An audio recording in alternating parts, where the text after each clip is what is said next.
ప్రభుత్వము ప్రజలకు ప్రజా సంక్షేమం కోసం పనిచేస్తూ ఉంది. అలాగనే దానితో పాటు మన రాష్ట్ర అభివృద్ధికి ఏ కార్యక్రమాలు చేస్తూ ఉంది, భవిష్యత్తులో యువతకి ఉపాధి అవకాశాల కోసం ఏ విధంగా ప్రభుత్వం పనిచేస్తూ ఉంది, అలాగనే మన ఆంధ్రప్రదేశ్ అభివృద్ధి కోసం ఏ విధమైన కార్యక్రమాలు చేస్తూ ఉందనేసి మనము ప్రజల్లోకి తీసుకుపోవాల్సిన అవసరం ఉందని చెప్పేసి మమ్మల్ని అందరినీ పిలిపించుకొని ఒక విస్తృత స్థాయి సమావేశం చేయడం జరిగింది. అందులో భాగంగానే ఈరోజు సుపరిపాలన తొలి అడుగు 4.1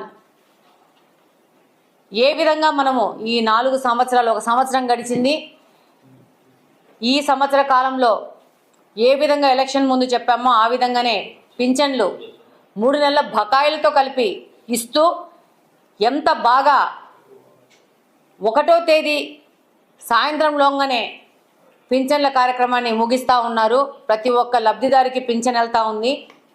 ట్రాన్స్పరెంట్గా ఏ విధమైన బెదిరింపులు లేకుండా, దాంతోపాటే ఆ తరువాత రాష్ట్రం మొత్తము అతుకులు గతుకులైపోయిన మన రాష్ట్రాన్ని, మన భవిష్యత్తుని సరిదిద్దుతూ గుంతలన్నీ పూరించి మన యొక్క ఆర్థిక పరిస్థితి బాగాలేకున్నా కానీ ప్రజలకు సరైన రోడ్లు ఇవ్వాలని చెప్పేసి గుంతలన్నీ దాదాపు 868 కోట్ల డబ్బు వెచ్చించి గుంతలు పూడ్చి, అలాగనే జాతీయ రహదారుల కోసము దాదాపు 78,295 కోట్లు పెట్టి జాతీయ రహదారుల అభివృద్ధి కోసం ముందుకు వస్తోంది ప్రభుత్వము.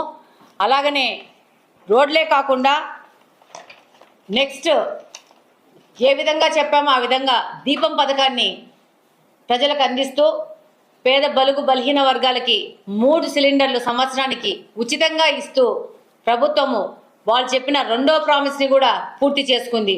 దాంతోపాటు డిఎస్సి ప్రకటించినారు. డిఎస్సి ఎగ్జామ్ జరగబోతూ ఉంది. దాదాపు 16,000 పైచిలకు ఉద్యోగాలు వచ్చే విధంగా డిఎస్సిని తీసుకొని వస్తున్నారు. గత 5 సంవత్సరాల నుంచి ఒక్క డిఎస్సి కూడా జరపకుండా ఎంతోమంది యువత భవిష్యత్తు నాశనానికి కారణమైన గత ప్రభుత్వం యొక్క చేసిన తప్పును సరిదిద్దుతూ ఈరోజు డిఎస్సిని ప్రకటించారు. దాని ఎగ్జామ్ జరగబోతోంది. ఇంకొక నెలలో వాళ్ళకు ఉద్యోగాలు రాబోతున్నాయి.